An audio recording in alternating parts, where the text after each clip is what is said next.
আল্লাহ সাহায্য কামনা করে এবারের বিপ্লব হয়েছে রাজপথে আল্লাহু আকবারের ধ্বনি উচ্চারণ করে। সুতরাং এই বিপ্লবের ফসল হবে চূড়ান্তভাবে বাংলাদেশে ইসলামের বিপ্লব। আগামী বাংলাদেশ হবে ইসলামের বাংলাদেশ, আগামী বাংলাদেশ হবে খেলাফতের বাংলাদেশ।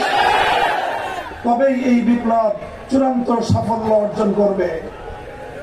কাজে আমি বলবো ছাত্র জনতাকে বি কেয়ারফুল, সোচ্চার এবং সতর্ক থাকবে। নানাভাবে তোমাদেরকে ধোঁকা দিয়ে আবার ইসলাম বিরোধী ভাবধারায় পরিচালিত করবার পায়ে তারা চলতে পারে। মনে রেখো, এই বাংলাদেশ হাজার বছর ধরে তাদের ঐতিহ্য একটি মুসলিম জাতিসত্তার উন্মেষ। এখানে সংখ্যাগরিষ্ঠ মানুষ মুসলমান।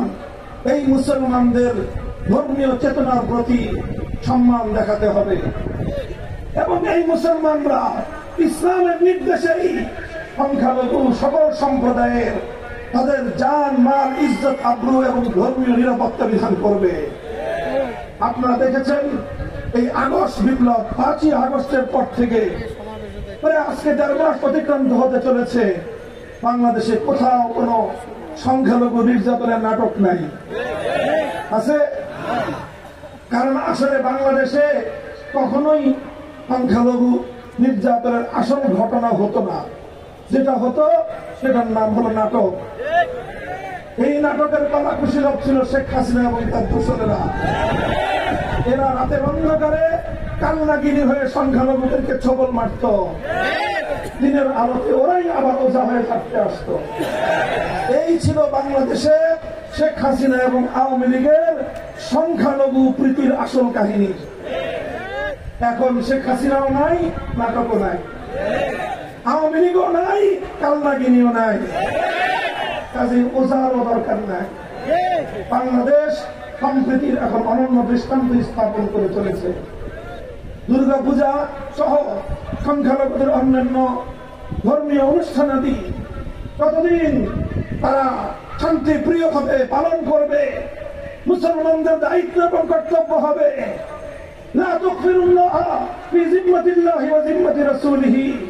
আল্লাহ নবী বলেছেন, খবরদার সংখ্যালঘুদের জান মালের উপর তোমরা হস্তক্ষেপ করবে না। যদি করো তাহলে এটা আল্লাহ এবং তার রাসূলের আমানতের মধ্যে খেয়ানত করা হবে।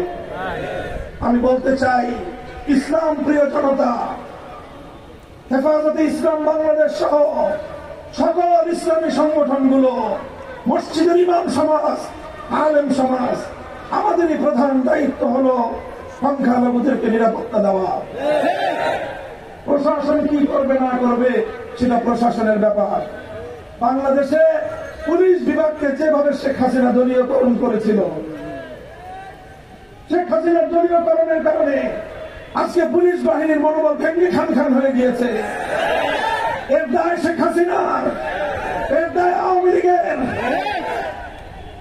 এখান থেকে পুলিশ বাহিনীকে বেরিয়ে আসতে হবে, দেশের জন্য কাজ করতে হবে।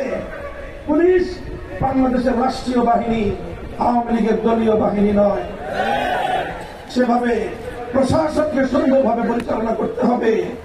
সকল দলমতের ঊর্ধ্বে গিয়ে প্রশাসনকে নিরপেক্ষভাবে, এমনকি সরকারি দল নয়, রাষ্ট্রের সেবায়, জনগণের সেবায় নিয়োজিত থাকতে হবে।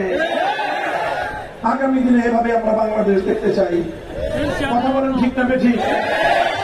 শেখ হাসিনা সীমান্তের অপর প্রান্তে আপায় নাকি বাংলাদেশের সীমান্তের কাছাকাছি কোথাও আছে, সুযোগ পেলেই চত্বরে ঢুকে পড়বেন।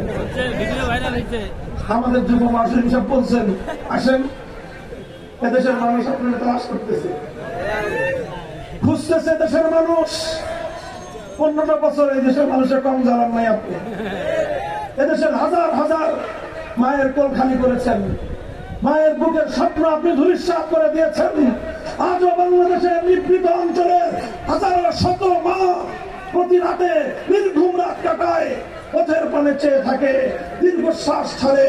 এই বুঝি তার ঘুমের শিকার, কলিজার টুকরা তার সন্তান বুঝি আবার ফিরে আসবে?